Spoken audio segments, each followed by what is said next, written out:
To approach the first part of this piece, runs about the first 5 lines or so, you want to make sure you're keyed in with your eventual tempo. That's quarter note equals 120.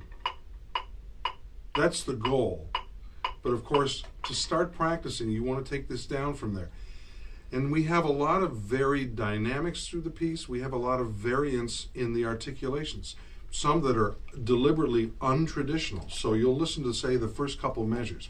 And I'll take this below that 120 metronome marking so you can hear the difference in the articulations.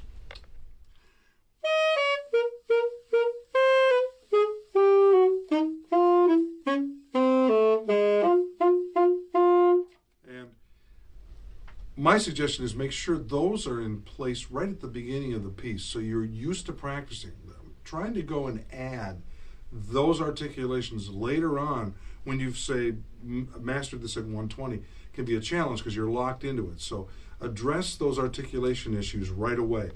And remember, one-word definition of staccato, separated. So make sure as you're playing this and work up to that 120 level that we can hear the distinction and the separation in those notes.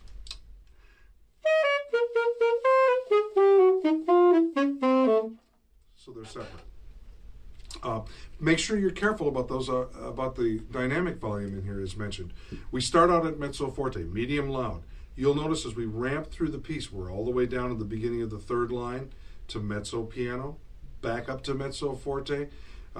Beginning of measure 15 is forte. So that dynamic contrast, we really want to play that for all it's worth.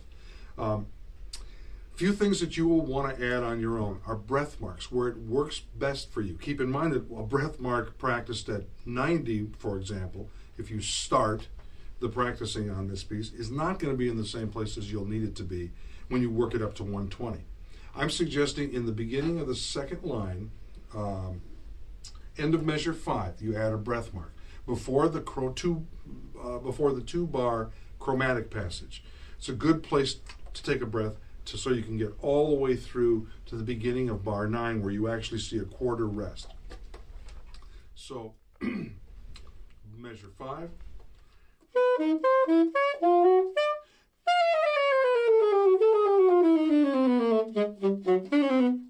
And I think that's a good place to breathe. Also remember, a gasp breath. For those of you who are not used to this, if you're very quick, just out of the corners of your mouth, you're going to make sure you leave your top teeth down on the mouthpiece and your bottom lip set so the entire embouchure stays in position. It's just that fast of a breath. That's all you'll need. And again, measures 6 and 7, fully chromatic, but it moves from an unusual, because we're in 3/4 here, it moves from an unusual position from E flat to G flat, from the end of measure 6 to the beginning of measure 7. Measure 11. I'd like to talk about an alternate fingering that you can use in here. The measure, and I'll play this slowly for you.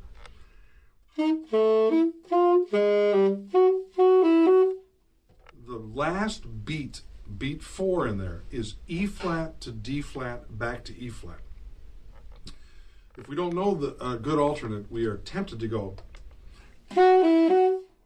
move from E flat to, with almost everything on in our both right and left hands, to nothing on for the D flat C sharp, and there's an easier way, and that's to finger the E flat and lift up on 1 and 2 in your left hand.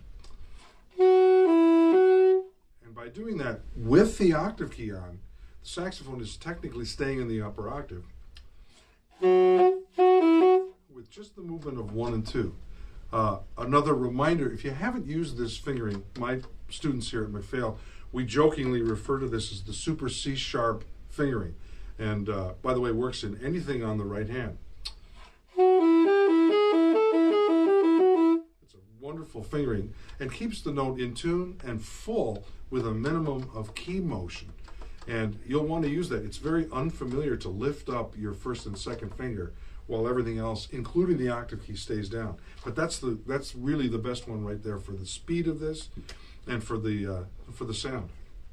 I'm going to go back, just another reminder that measure 9, right before that comes in, you have an unusual little thing that you're going to need to use your tongue, and that's this phrase.